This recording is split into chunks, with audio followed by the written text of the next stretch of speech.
Gold, trusted gold buyers. మీరు తాకట్టు పెట్టిన బంగారాన్ని విడిపించి ఈ రోజు ఉన్న మార్కెట్ ధరకు కొనబడను.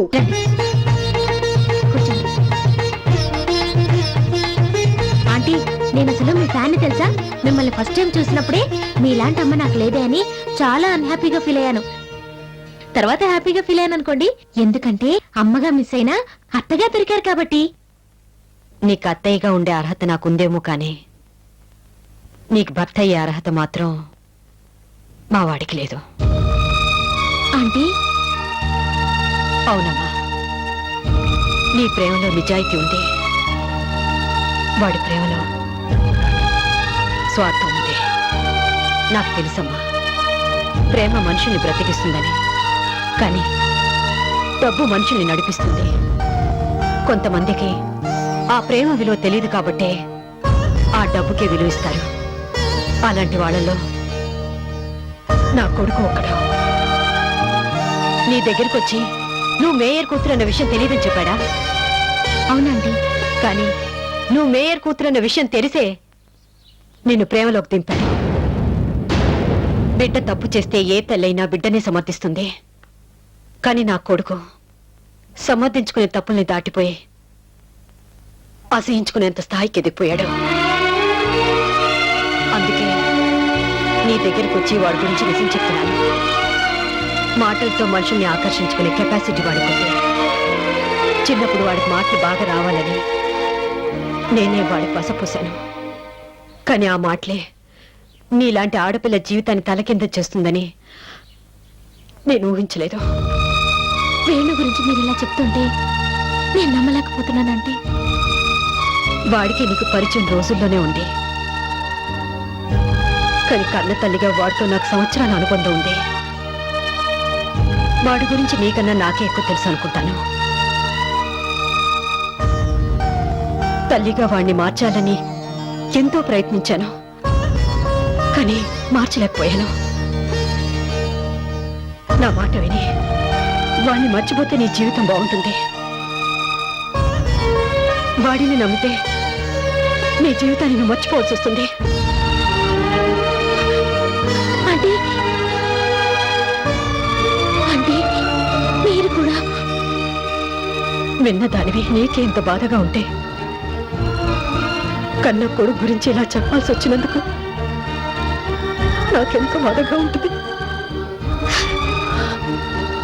క్షమించమ్మా, ఇలాంటి కొడుకుని కన్నందుకు.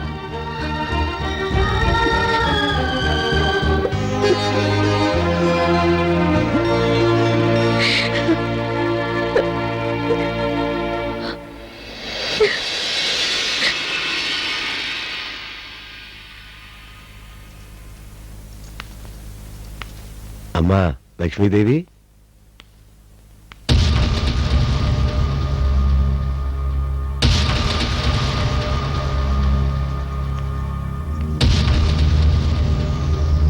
చాలా థ్యాంక్స్ అమ్మా.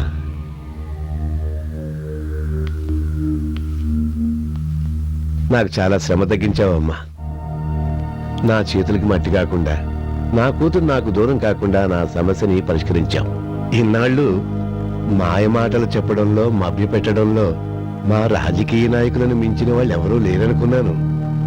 కానీ నువ్వు వాళ్ళని మించిపోయావు. నీ మాట నువ్వు నిలబెట్టుకున్నావు. మరి నా వాగ్దానం నేను చెల్లించుకోవాలి కదా. డ్రైవర్,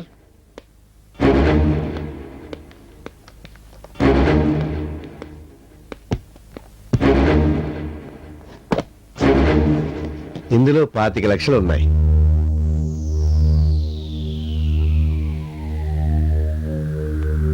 ఈ డబ్బుతో మీ అబ్బాయిని అమెరికా పంపించవచ్చు, అమ్మాయిని అత్తవారింటికి పంపించవచ్చు, మీ వారి అలవాట్లు అవసరాలు తీర్చొచ్చు. తీసుకోండి, తీసుకోండి. తీసుకో లక్ష్మి, ఇంటికి వచ్చిన లక్ష్మిని కాదనకూడదు. తీసుకో. మీరేదో మొహమాట పడుతున్నట్టున్నారు. పోనీ నే వెళ్ళిన తర్వాత తీసుకోండి. ఒక నిమిషం ఆగండి.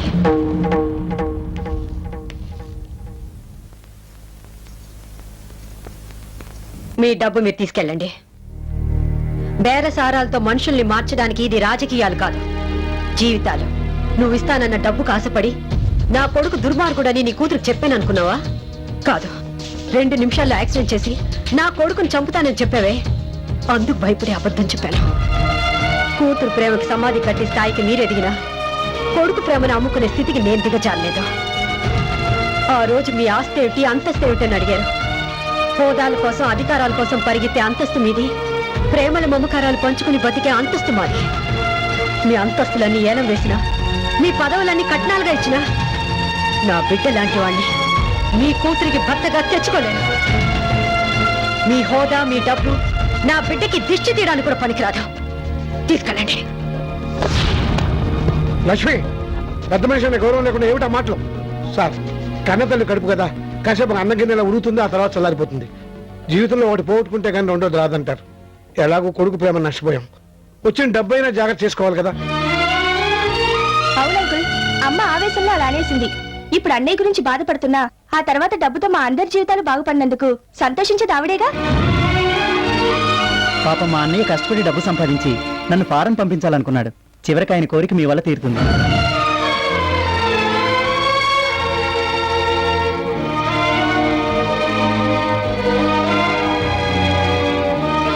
పెద్ద మనిషిని ఎంతసేపు నిలబెడతాం? రై, కార్ స్టార్ట్ చేయమని చెప్పరా. మీరు బయలుదేరండి సార్. బలవే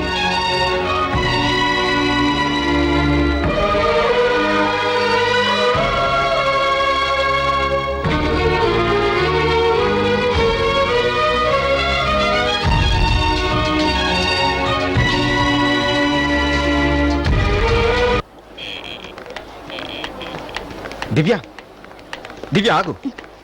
ఏమైంది నీకు? ఏం తప్పించుకుని వెళ్తున్నావు? తప్పించుకొని కాదు, తప్పుకొని వెళ్తున్నాను. తప్పుకు వెళ్ళాల్సినంత తప్పు నేనేం చేశాను? నీకు చెప్పాల్సిన అవసరం నాకు లేదు. దివ్య ఆగు. దివ్య, నేనే నీ దగ్గరకు వచ్చి ఐ లవ్ యూ అని చెప్పలేదు. నువ్వే నా దగ్గరకు వచ్చి ఐ లవ్ యూ అని చెప్పి నన్ను ప్రేమలోకి దింపి నిన్ను చూడుకుని ఉండలేనంత పిచ్చివాణి చేశావు. ఇప్పుడు నువ్వెందుకు తప్పించి తిరుగుతున్నావు? సి మిస్టర్ వేణు, ఏదైనా వస్తువుని కొనాలి అనుకుంటే ఒరిజినల్ అనుకుని అడ్వాన్స్ ఇస్తాం. తర్వాత అది డూప్లికేట్ అని తెలిస్తే ఇచ్చిన అడ్వాన్స్ అయినా వదులుకుంటాం గాని తిరిగి ఆ వస్తువుని కొనుక్కోగా. నువ్వు క్యారెక్టర్ ఉన్నవాడవని నమ్మి ప్రేమిస్తున్నానని చెప్పాను. కానీ నీ ప్రేమ అబద్ధమని, నువ్వు డూప్లికేట్ గాడవని తెలుసుకున్నాక నా ప్రేమను వదులుకున్నాను. ఇంకెప్పుడు నన్ను కలవడానికి ప్రయత్నించుకో. Good bye. నువ్వు డూప్లికేట్ గాడవని తెలుసుకున్నాక నా ప్రేమను వదులుకున్నాను. బాబు గారు, ఎందుకు అలా అమ్మాయి గారిని విసిగిస్తారు మీరు? బాబు, నేను మేరీని డ్రైవర్ని బాబు. నా చేతులతో నేను తీసుకెళ్లి డబ్బులు మీ ఇంట్లో ఇచ్చాను బాబు. మీ నాన్న, మీ తమ్ముడు, మీ చెల్లి మీ ప్రేమను అమ్మేశారు బాబు.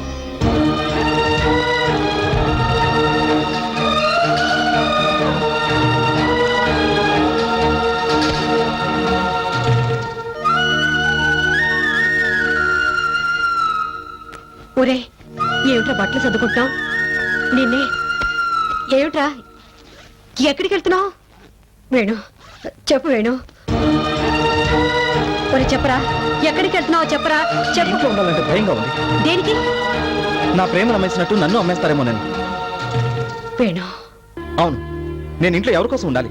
ఇల్లంటే ఆప్యాయతలు, అనురాగాలు అనుకున్నాను. కానీ రక్త సంబంధాన్ని కూడా లాభ నష్టాల ఖాతాలో చేర్చే వ్యాపారం అని మీ వల్లే తెలుసుకున్నాను. ఏంట్రా పెద్ద పెద్ద మాటలు మాట్లాడుతున్నావు? చిచి, నువ్వు వ్యసనానికి బానిసం అనుకున్నాను. కానీ డబ్బు కోసం ఇంత దిగజారిపోతావు అనుకోలేదు.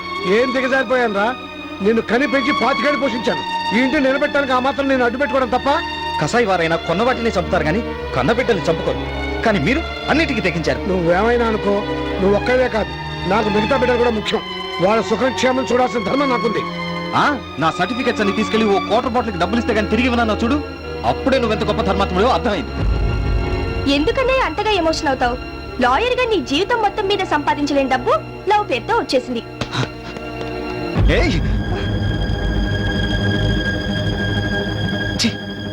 ఆ రోజు బిందె తాకట్టు పెట్టి డబ్బులు ఇస్తే నా చెల్లి చాలా తెలివైంది అనుకున్నాను. కానీ ఈ రోజు అన్న ప్రేమనే తాకట్టు పెట్టే స్థాయికి నువ్వు ఎదిగిపోయావు. ఛీ!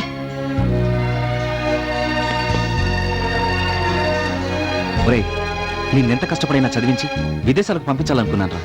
కానీ అన్న జీవితాన్ని వీసాగా పెట్టుకుని విదేశాలకు వెళ్ళిపోయేంత గొప్ప తెలివితేటలు నీకున్నాయనుకోలేదురా. రే, దేవుడు తోడబుట్టిన వాళ్ళని ఎందుకు ఇస్తాడో తెలుసా? కన్నవాళ్ళు కలకాలం ఉండరని, వాళ్ళ ప్రేమను మీరు పంచిస్తారని. కానీ నా దురదృష్టం, మీరందరూ స్వార్థపడలే.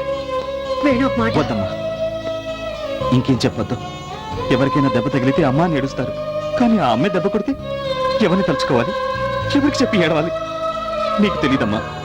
ఒకరోజు ఇల్లు గడవకపోతే నా రక్తాన్ని అమ్మి డబ్బు తెచ్చి నీ చేతికి ఇచ్చాను. నిజం తెలిస్తే మీరు బాధపడతారని అకౌంట్స్ రాసి తీసుకొచ్చానని అబద్ధం చెప్పాను. నేను మీకోసం బతుకుతున్నాను, కానీ మీరు మీ సుఖం కోసం నా మనసుని చంపేశారు. వద్దు. నువ్వు నువ్వు నువ్వు మీరెవ్వరు నాకొద్దు.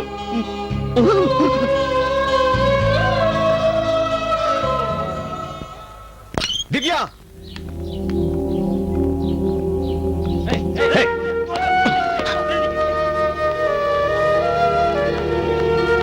ఎందుకు వచ్చావు? నీతో కొంచెం మాట్లాడాలి. నిన్ను చూడడానికి అసహ్యంగా ఉంది.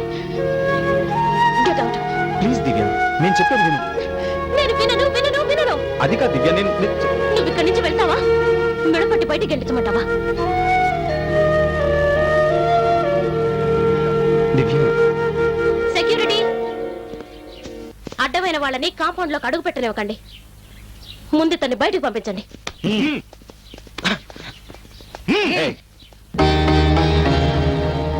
అవసరం లేదు దివ్య, నేనే వెళ్తాను. కానీ ఒక్క మాట, ఇప్పుడు నేనేం చెప్పినా నువ్వు వినిపించుకోవట్లేదు. నిజం తెలుసుకున్న తర్వాత నా కోసం నువ్వు వస్తావు. వేణు, నన్ను క్షమించరా. నీకు నా మీద కోపం పోవడానికి ఈ జన్మంతా సరిపోదని నాకు తెలుసురా. నీ ప్రేమనైతే సులభంగా చెడగొట్టగలిగాం, కానీ దివ్య పెళ్లిని ఆపలేకపోయినరా. మళ్ళీ నువ్వు మామూలు మంచివే మా మధ్య తిరగాలని మీ ఇద్దరిని ఒకటి చేయడానికి దివ్య దగ్గరికి వెళ్ళాను. కానీ పరిస్థితి చేయి దాటిపోయింది. దివ్య పెళ్లి జరుగుతోంది.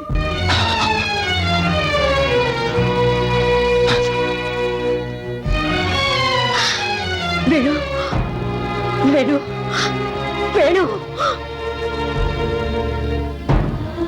భయపడకమ్మా, మిమ్మల్ని వదిలిపెట్టి ఎక్కడికి వెళ్ళాం. మీ మధ్య ఉంటాను.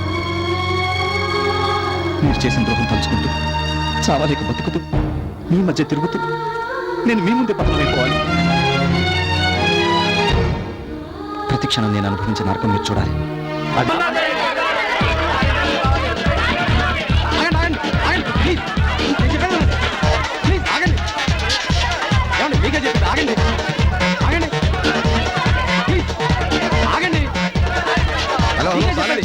ఏంటి అసలు కేకలు?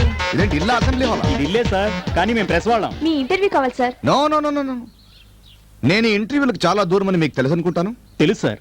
మంత్రిగా మీరు మీ ప్రభుత్వం అమలు చేస్తున్న విధానాల గురించి ప్రజలకు తెలియాలంటే ఇలాంటి ప్రెస్ మీట్లు అవసరం సార్. మీకు పెళ్ళయిందా? అయింది సార్. మీరు మీ పెళ్ళాన్ని బాగా చూసుకుంటున్నారా? బాగానే చూసుకుంటానండి. మరి ఈ విషయాన్ని ఒక ప్రెస్ మీట్ పెట్టి మీ కాలిన వాళ్ళందరికీ చెప్పారా? అదేంటి సార్, పెళ్ళాన్ని బాగా చూసుకోవటం మొగుడుగా నా బాధ్యత. దీనికి ప్రెస్ మీట్ ఎందుకండి? అవసరం లేదు. అలాగే ప్రజల్ని బాగా చూసుకోవడం మంత్రిగా నా బాధ్యత. మరి దీనికి ప్రెస్ మీట్ ఎందుకు? అది కాదు సార్, మీ ఇన్నర్ ఫీలింగ్స్ ఇంటర్వ్యూలో చెప్పడం వల్ల ఓటర్ల అభిప్రాయాన్ని మా పత్రికలు మార్చగలవు. అలాగా? మీ పేపర్ సర్క్యులేషన్ ఎంతమ్మా?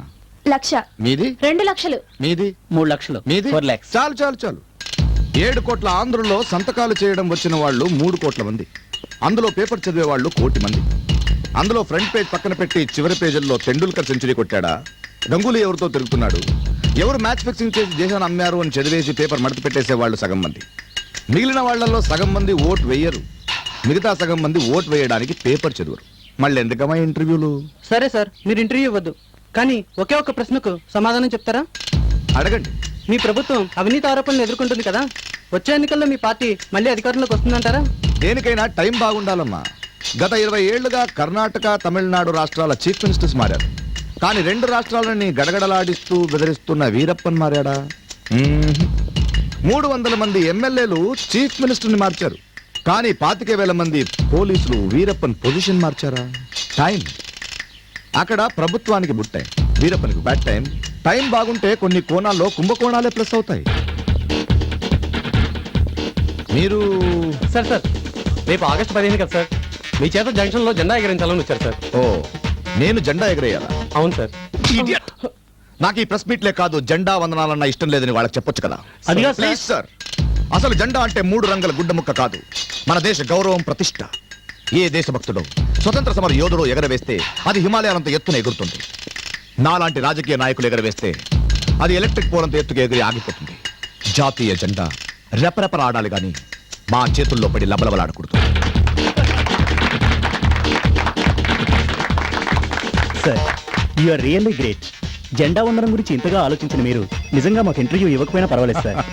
సార్ మీకు phone. Excuse me please. Hello, చెప్పండి కామేశ్వరరావు గారు. వాట్? నా కూతురు నా మీద దావా వేసిందా?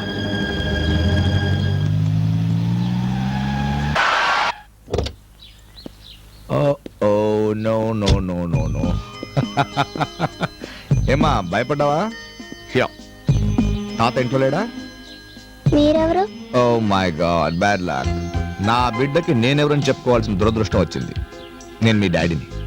డాడీయా? అవునమ్మా. నేను 30 ఏళ్ళు కష్టపడితే నా ఫోటో పేపర్లో పడింది. కానీ 7 ఏళ్లకే నీ ఫోటో పేపర్లో పడిందంటే ఎంత ఫాస్ట్ గ్రోత్. ఆఖరికి నా కూతురు అనిపించుకున్నా. కమ్. ఏంటమ్మా అంత దూరంగా ఉన్నావు? ఇన్ని రోజులు ఎక్కడికి వెళ్ళారు? అబ్బా, నీలో కూడా ప్రతిపక్షం ప్రవేశించింది. చూడమ్మా, ఇన్నాళ్ళు నువ్వు నీ అమ్మ దగ్గర సుఖంగా ఉన్నావనుకున్నాను. కానీ అది నన్ను వదిలేసినట్టు నిన్ను కూడా వదిలేసిందని ఈ రోజే తెలిసింది. అందుకే నిన్ను నాతో పాటు తీసుకెళ్దామని వచ్చాను. నేను రాను, నాకు అమ్మ కూడా కావాలి. ఇక నుంచి అమ్మైనా నానైనా నేనే కదా. ఆ మాట తాతయ్య కూడా చెప్పారు. మీకు నేను కావాలంటే అమ్మతో కలిసి రండి. ఓ మై గాడ్, ఓటు ఉన్నవాడిని కన్విన్స్ చేయడం మనకు తెలుసు. ఈ పసి పిల్లలకి ఏం చెప్పాలి, ఎలా కన్విన్స్ చేయాలి?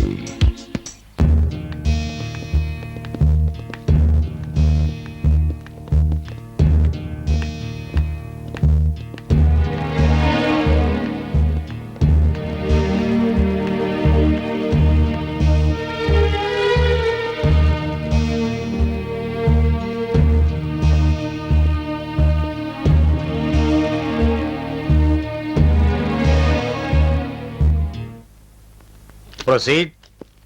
మిస్టర్ అమర్నాథ్, ప్రస్తుతం మీరు మంత్రి హోదాలో ఉన్నారు కదా? అవును.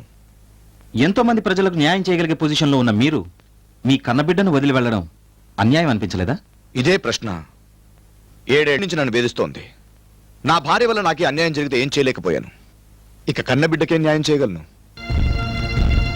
మీ భార్యకి మీరు ఎన్నాళ్ళ నుంచి దూరంగా ఉంటున్నారు? నేను దూరంగా ఉండడం ఏంటి? మేడమే నన్ను వదిలేసి 7 ఏళ్ళు అయింది. అంటే 7 ఏళ్లుగా మీరు విడిపోయి ఉంటున్నారు, అంతేనా? టు బి ప్రిసైజ్ 7 ఏళ్ళు 3 నెలలు 12 రోజులు. Please note this point your honour. Mister Amarnath, ఇన్నాళ్ళు విడిపోయి ఉన్న మీరు విడాకులు తీసుకోవాలని ఎప్పుడు అనుకోలేదా? ఏనాటికైనా పశ్చాత్తాపంతో తిరిగి నా భార్య రాకపోతుందని నేను ఎదురు చూశాను. ఎప్పటికైనా సహనం చచ్చి విడాకులు తనే అడక్కపోతాడా అని తనే ఎదురు చూసింది. కనీసం మీరు మీ బిడ్డనైనా ఎందుకు చదివలేదు? బిడ్డని తల్లిని విడదీయడం మహాపాపమని తన బిడ్డను తీసుకెళ్తుంటే కాదనలేకపోయాను. కానీ తన నన్నే కాదు, బిడ్డను కూడా వదిలేసిందని కోర్టు నోటీస్ అందేదాకా నాకు తెలీదు. మేడం, ఆయన చెప్పింది మీరు విన్నారు కదా. మరి మీరు కూడా మీ బిడ్డను వదులుకోవడానికి కారణం? తండ్రి లేని బిడ్డగా కంటే తల్లిదండ్రులు లేని బిడ్డగా ఉండడం మంచిదని వదిలేశాను. మరిప్పుడు మీ పాప మీ ఇద్దరితో కలిసి ఉండాలని కోరుకుంటోంది. కానీ ఆయనతో కలిసి కాపురం చేయాలని నాకు లేదు. దయచేసి నాకు విడాకులు ఇప్పించండి.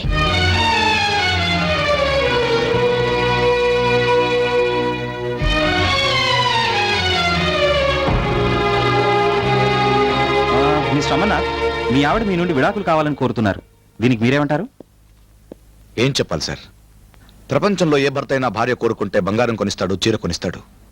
కొండ మీద కోతి కావాలన్నా, కోహినూరు వజ్రం కావాలన్నా తెచ్చిస్తాడు. కానీ విడిపోదాం, విడాకులు తీసుకుందామంటే అది నా లోపమా, నా జీవితానికి శాపమా అని అయోమయంలో పడ్డాను. అంటే విడాకులు తీసుకోవడం మీకు ఇష్టం లేదా? దివ్య, ఈ ప్రశ్నకి ఏం సమాధానం చెప్పమంటావు? నువ్వే చెప్పు. నేను అడిగేది మిమ్మల్ని. ఉండొచ్చు సార్, కానీ నా భార్య నా ముందున్నప్పుడు ఆమెను అడగకుండా నేనే నిర్ణయం తీసుకోను. పోనీ మేడం, మీరు చెప్పండి. ఆయనతో విడాకులు కావాలని మీరు ఎందుకు కోరుకుంటున్నారు? ఆయనతో కలిసి ఉండడం ఇష్టం లేక, మరి పాప పుట్టేదాకా ఎందుకు కలుసున్నారు? గత్యంతరం లేక, శరీరాలు కలిసి ఆయనడానికి సాక్ష్యంగా పాప పుట్టింది. కానీ మనసులు కలిసి ఆయనడానికి నా దగ్గర సాక్ష్యం లేదు. నా దగ్గరే కాదు, సంసారం చేసి ఏ ఆడదాని దగ్గర ఉండదు. మనసులు ఎందుకు కలవలేదు? ఆయనకి మనసే లేదు కాబట్టి. పొరపాటు, చాలా పొరపాటు. ఇన్నేళ్ల నా రాజకీయ జీవితంలో ఎమ్మెల్యేగా, మినిస్టర్గా ఎంతో మంది పబ్లిక్ నా మనసుని అర్థం చేసుకున్నారు, ఆదరించారు. యువర్ ఆనర్, స్త్రీలను గౌరవించడం మన సంప్రదాయం అన్నదాన్ని ఈ దేశంలో ఎంతమంది మగాళ్ళు పాటిస్తున్నారో లేదో నాకు తెలియదు, కానీ భార్యల్ని గౌరవించడం భర్తల సంప్రదాయం అన్నదాన్ని ప్రతి మగాడు, ఐఎమ్ సారీ, ప్రతి మగుడు పాటిస్తున్నారు. అందులో నేను ఒక్కడిని. కానీ నా భార్య నా మనసుని అర్థం చేసుకోలేకపోయింది. అయినా పర్వాలేదు, దయచేసి నాకు విడాకులు ఇప్పించకండి. మా ఇద్దరిని కలపకపోయినా కనీసం నా బిడ్డను నాకు ఇప్పించండి please. That's all your honour. Court is adjourned for tomorrow. Excuse me sir. Yeah, నాకు హెల్ప్ చేయాలి, చిన్న రిక్వెస్ట్. చెప్పండి. నీకు పదవి ముఖ్యమా, భార్య ముఖ్యమా అని ఎవరైనా అడిగితే నాకు నా భార్య ముఖ్యం అని చెప్పేవాడిని నేను. అందుకే తను నన్ను వదిలేసి వెళ్ళిపోయినా రెండో పెళ్లి చేసుకోలేదు. ఇన్నేళ్ల రాజకీయ జీవితంలో పార్టీని మార్చని వాడిని పెళ్ళాన్ని ఎలా మారుస్తాను సార్? నాకు నా భార్య అంటే చాలా ఇష్టం. తనతో కలిసి బ్రతకాలనేది నా ఆశయం. ఏ సార్, అమెరికాలో విమానదాడులు చేసిన తీవ్రవాదుల కుట్రైనా ఆలస్యంగా బయటపడిందేమో గానీ నా భార్య మనసులో కుట్రేమిటో నాకు అర్థం కావట్లేదు. సో బిల్ క్లింటన్ అక్కడ అక్రమ సంబంధం వల్ల అన్పాపులర్ అయ్యాడు, నేను ఇక్కడ సక్రమ సంబంధంతో అన్పాపులర్ అయ్యాను. నా బాధంతా చెప్పాను, మీరే హెల్ప్ చేయాలి. నా కాపురం నిలబెడితే గోడ మీద గాంధీ గారి ఫోటోని, టేబుల్ మీద మీ ఫోటోని పెట్టుకుని అటు అసెంబ్లీని ఇటు ఫ్యామిలీని ప్రశాంతంగా నడుపుతాను. వస్తాను సార్.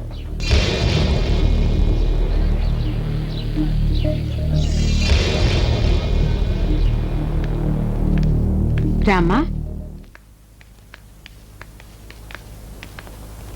నిన్ను సీక్రెట్ ప్యానెల్కి ఎందుకు పిలిపించానో తెలుసా? నన్ను నా భర్తతో కలిసి కాపురం చేయమని చెప్పడానికి కాదు, నీ బిడ్డని ఎందుకు వదిలేశావో తెలుసుకుందామని. నా ఎక్స్పీరియన్స్ లో భార్య అంటే ఇష్టం లేని భర్తను చూశాను, భర్త అంటే ఇష్టం లేని భార్యని చూశాను, కానీ బిడ్డంటే ఇష్టం లేని తల్లిని మాత్రం నిన్నే చూస్తున్నాను. చూడమ్మా, నన్ను న్యాయమూర్తిగా కాదు, నీ శ్రేయోభిలాషిగా భావించి నువ్వెందుకిలా ప్రవర్తించాల్సి వచ్చిందో కారణం చెప్పు. దాన్ని బట్టి తీర్పుంటుంది. నా డెలివరీ టైంలో నా దగ్గర ఉండడానికి మీకు టైం ఉంటుందో ఉండదో అనుకున్నాను. నీ డెలివరీ టైంలో నీతోనే ఉంటాను, లేదా నేను ఉన్నప్పుడు నీ డెలివరీ అయ్యేటట్టు చేస్తాను. ఓకేనా?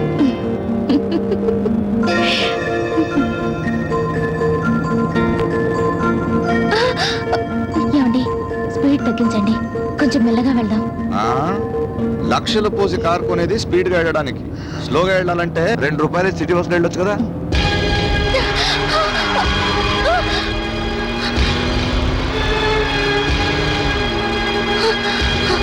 మనం వెళ్ళాల్సింది అటు కదా, ఈ పక్కగా వెళ్తున్నానండి.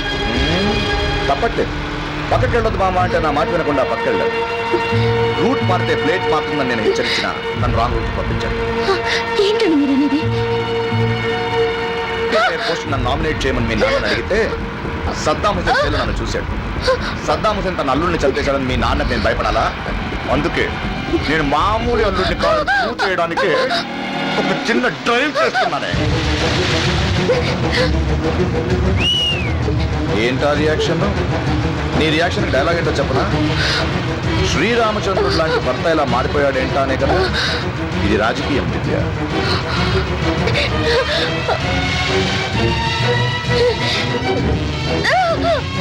ఏంటి నొప్పులు మొదలయ్యా? త్వరగా వెళ్దామా? స్పీడ్ పెంచు.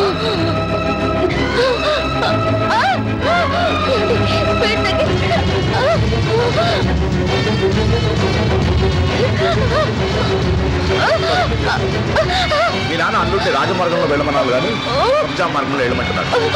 మామ నేను ఎంత అరిచినా కావాలని చెవులు మూసుకున్నాను. నాన్న నువ్వు అరిస్తే కానీ దండలాంటి వాడికి ఉంటే కరగదేమో.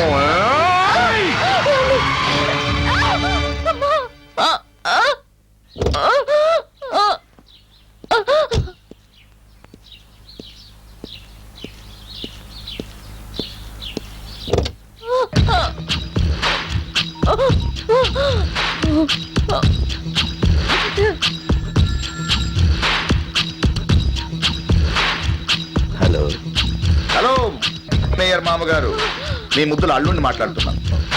అడగకుండానే అన్ని ఇస్తారని మీ కూతురు మెళ్ళలో తాళి కట్టాను. అడగ మేయర్ పదవి అడిగితే అడుక్కునే వాడికన్నా హీనంగా నన్ను చూసావు. సో కోపం వచ్చి నీ కూతురుని తీసుకుని రోడ్ల మీద రాళ్ల మధ్య 120 కిలోమీటర్లు వెళ్తుంటే దానికన్నా ఫాస్ట్ గా ఆమెకు నొప్పులు వచ్చాయి. వింటావా? హలో అమ్మా,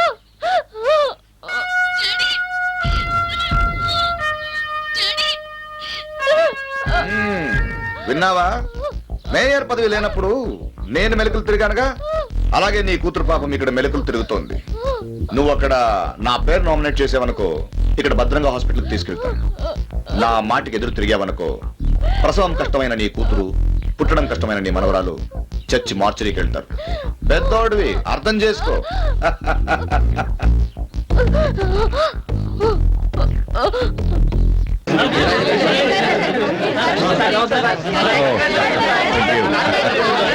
థ్యాంక్ యూ.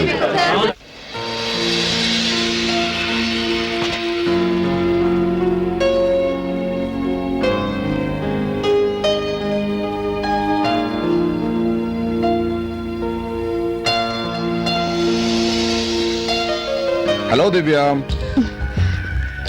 Good evening. కదలొద్దు, ఇప్పుడే ఆపరేషన్ అయింది. కానీ మంచి టైంలో ప్రసవించావు. పాప పుట్టింది, నాకు పదవి వచ్చింది. ఆ మూతొత్తులమూతు ఏంటి, పాపలో ఒక్క పోలిక కూడా నాది లేదే. It's okay. By the by, తల్లైన ఈ శుభ సందర్భంలో నా శుభాకాంక్షలు.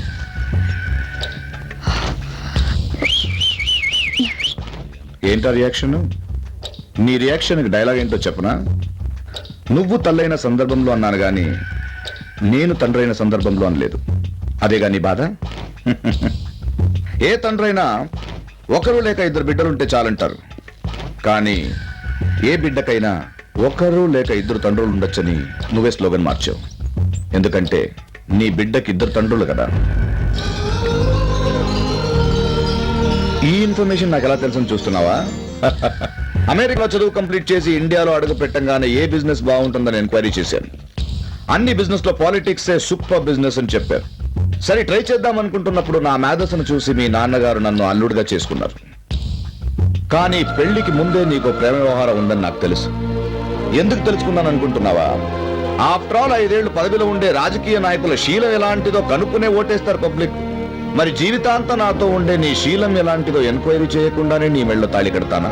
అయినా తాళి కట్టాను. ఎందుకో తెలుసా? పదవి కోసం. చూడు దివ్య, సెకండ్ హ్యాండ్ ఆడదాన్ని పెళ్లి చేసుకోవడానికి ఏ మగాడు ముందుకు రాడు. కానీ 100 మంది హ్యాండ్లో పడ్డ పదవి కోసం జనం క్యూలో నిలబడతారు. నేను నిలబడ్డాను. పసుపు తాడుతో వచ్చాను, పదవి సంపాదించాను. ఇక సంసారం అంటావా? మెజారిటీ లేని గవర్నమెంట్ లో ఎప్పుడైనా కూలిపోవచ్చు. I don't care.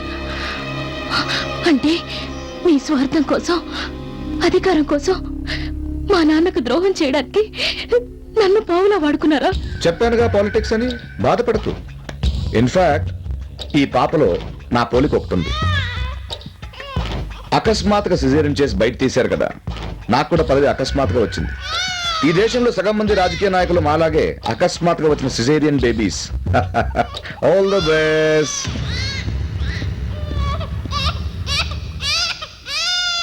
ఏంటా ఏడుపు? ఏడ్చి కమిట్ చేద్దాం అనుకున్నావా?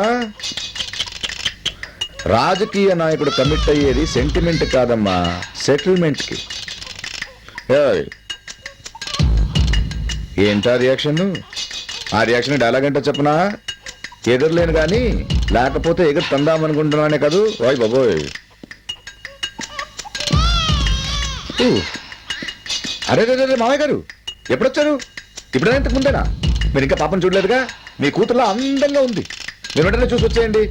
ఎందుకంటే ఎక్కువసేపు నా భార్యని ఇబ్బంది పెడితే ఆమె హెల్త్ వీక్ అవుతుంది. ప్లీజ్. ఏంటా రియాక్షన్? నీ రియాక్షన్ డైలాగ్ ఏంటో చెప్పనా? లోపల నా కూతుర్ని మాటలతో వేధించి బయటకు వచ్చి ప్రేమ కురిపిస్తావా? నీ అంతు చూస్తాడ్రా అనే కదా. ఏం చేయలేదు, నీ కూతుర్ని ఓదార్చడం తప్ప. వెళ్ళు.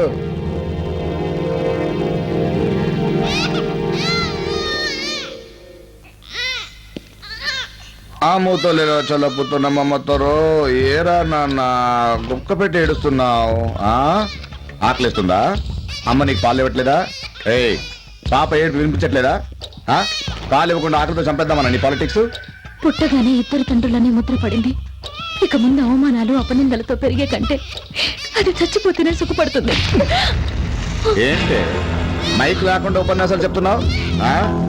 నా మీద ఉన్న సేడిజంతో నా బిడ్డను చంపేద్దాం అనుకుంటున్నావా? ముందు పాపకి పాలివ్వు. ఇవ్వే.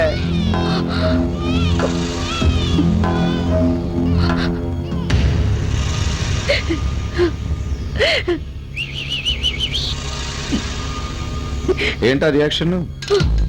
నీ రియాక్షన్ డైలాగ్ ఏంటో చెప్పనా? పొద్దున్నేమో హాస్పిటల్లో ఈ బిడ్డకు నేను తండ్రి కాదన్నాడు, ఇప్పుడేమో ఇది నా బిడ్డ అంటున్నాడు. ఏంటో అనే కదా. చూడు, ఓ ప్రాజెక్ట్కి ఓ లీడరు ఫౌండేషన్ స్టోన్ వేస్తాడు. ఆ తర్వాత ఆ గవర్నమెంట్ మారి ఇంకో లీడర్ ఆధ్వర్యంలో ఆ ప్రాజెక్ట్ పూర్తవుతుంది. ఇప్పుడు ఆ ప్రాజెక్ట్ ఫౌండేషన్ స్టోన్ వేసిన వాడిదా, దాన్ని పూర్తి చేసిన వాడిదా అంటే ఎలా సమాధానం లేదో అలాగా ఈ బిడ్డకి తండ్రి ఎవరంటే సమాధానం లేదు, రాదు. పెళ్ళైతే భార్యాభర్తలు అయినట్టు కాదు, మనసిచ్చినప్పుడే భార్యాభర్తలు అయినట్టు మీ ప్రేమికులు అనుకుంటుంటారు కదూ. అలాగా మనసు వాడికి శరీరం నాకు, పదవి వాడిది, ప్రమాణం స్వీకారం నాదంటే నేనెలా ఒప్పుకుంటాను? హలో, లీగలీ ఇది నా బిడ్డే, బట్ ఇల్లీగల్ గా ఇది వాడి బిడ్డ. సో అవసరమైతే ఇది నా బిడ్డే అంటాను, ఆవేశం వస్తే తండ్రినే మార్చేస్తాను. ఏమంటావు? మళ్ళీ రియాక్షనా? దీనికి డైలాగ్ ఏంటో చెప్పనా? విడాకులు అడగాలనుకుంటున్నావు కదా? నీలాంటి వాడితో కాపురం చేసే బదులు విడాకులు తీసుకొని వెళ్ళిపోవడమే మంచిది. అమ్మమ్మమ్మమ్మమ్మ, అంత సీన్ లేదు తల్లి. నువ్వు విడాకులు తీసుకొని బయటకు వెళ్ళి పదవి కాజేశాక మాజీ మేయర్ కూతుర్ని వదిలేశాడన్న అన్పాపులర్ చేద్దాం అనుకుంటున్నావా? నువ్వు చేసినా పర్వాలేదు, నాకేం భయం లేదు. కానీ నువ్వు అపోజిషన్ పార్టీలో చేరి నాకే ఎదురుగా నిలబడ్డావనుకో, నీడలేని ఆడది, మొగుడు వదిలేసిన ఆడది అని బ్యానర్లు కట్టి సింపతి కొట్టేస్తే నాకు డిపాజిట్ కూడా మిగలదు. నేను అలాంటి దాన్ని కాదు. నువ్వు కాకపోవచ్చు, కానీ ప్రతిపక్షం వాళ్ళు అలాంటి వాళ్లే. సో నీకు విడాకులు కావాలంటే ఆన్ వన్ కండిషన్. బిడ్డ పుట్టినప్పుడు హాస్పిటల్లో తండ్రి పేరు నాది రాయించావు కదూ, ఆ పేరు మార్చేసి నీ లవర్ పేరు రాసు. రేపు పెద్దవాళ్ళు ప్రెస్ వాళ్ళు నన్ను అడిగితే నేను నా పెళ్ళాన్ని వదిలేయడం ఏంటండి, నా పెళ్ళామే నన్ను వదిలేసిందని పాప బర్త్ సర్టిఫికెట్ చూపిస్తాను. అప్పుడు భార్య వదిలేసిన భర్త అని కొంతమంది ఆడపడుచుల సింపతి ఓటైనా నాకు మిగులుతాయి. ఎలా ఉంది నా కండిషన్? చివరికి ఇంత నీచానికి దిగజారుతావని నేను అనుకోలేదు. చివరికి అంటే మొదటి నుంచే నేను దిగజారిపోయాను కాబట్టే పాలిటిక్స్ లో పైకొచ్చాను. ఇదిగో నా కండిషన్స్ ఒప్పుకుని విడాకులు తీసుకో, లేదా నీ బిడ్డతో నీ బాబు దగ్గర బ్రతుకు. సొసైటీ దృష్టిలో నేను నువ్వు భార్య భర్తలు కావచ్చు, కానీ ఈ క్షణం నుంచి నాకు నీకు ఎలాంటి సంబంధం లేదు. That's it. ఆచో చలో పోచు, బాయ్.